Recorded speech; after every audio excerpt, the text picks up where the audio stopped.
பிரியமானவர்களே, இயேசுவின் நாமத்தில் உங்களை வாழ்த்துகிறேன். வருஷத்தின் கடைசி நாட்களுக்குள்ள வந்துட்டோம். இன்னும் சில நாட்கள் தான் இருக்குது, புது வருஷத்தை காண போகிறோம்ல. இந்த நாட்கள்ல நம்ம நிறைய தேவ சமூகத்தில் அமர்ந்திருந்து நம்ம ஆராய்ந்து பார்க்கணும். ஆண்டவரை வேதனைப்படுத்துகிற வழியில இருந்தா அறிக்கையிட்டு சரிப்படுத்தணும். அவர் செய்த நன்மைகளை நினைத்து அவரை துதிக்கணும். நம்ம வாழ்க்கையில ஏதாவது விட வேண்டிய காரியம் இருந்தா ஒப்பு கொடுத்து அதை விடுவதற்கான பலனை பெற்றுக் கொள்ளணும். இந்த நாள்ல கூட ஆண்டவருடைய வார்த்தை என்ன சொல்லி தெரியுமா?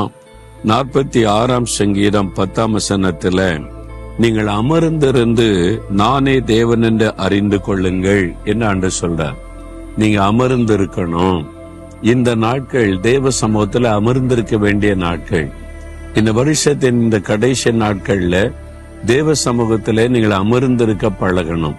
கொஞ்சம் டைம் எடுத்து உட்கார்ந்து வேத வசனத்தை தியானித்து, அந்த வசனத்தின்படி நான் வாழ்றேனா, ஏதாவது இந்த வருஷத்துல மிஸ்டேக் பண்ணிருக்கேனா, என் வாழ்க்கையை சரிப்படுத்தி கொண்டு புதிய வருஷத்துக்குள்ள போறதுக்குள்ள ஒரு புதிய அர்ப்பணிப்போடு நான் போகணும் என்று சொல்லி நம்மை ஆராய்ந்து பார்க்கணும். அதுக்கு தான் அமர்ந்திருப்பது.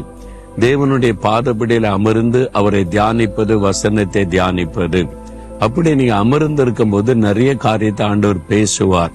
நீங்க சரிப்படுத்த வேண்டியது, ஒப்பு கொடுக்க வேண்டியது. அப்போ புது வருஷத்துக்குள்ள போகும்போது ஒரு புதிய நம்பிக்கை, ஆசீர்வாதம், ஒரு பெரிய மகிழ்ச்சி உண்டாகும். இந்த நாட்கள்ல ஆண்டவருடைய சமூகத்தில் அமர்ந்திருக்கிறீங்களா? அவருடைய சிலுவையை தியானிங்க, வசனத்தை தியானிங்க. ஆண்டவரே, நான் அமர்ந்திருக்கணும். 1 நிமிடம் ஜெபம் பண்ணுங்க. ஆண்டவரே, உம்முடைய பாதத்துல அமர்ந்திருந்து உம்மை தியானிக்க எனக்கு கிருபை கொடுங்க.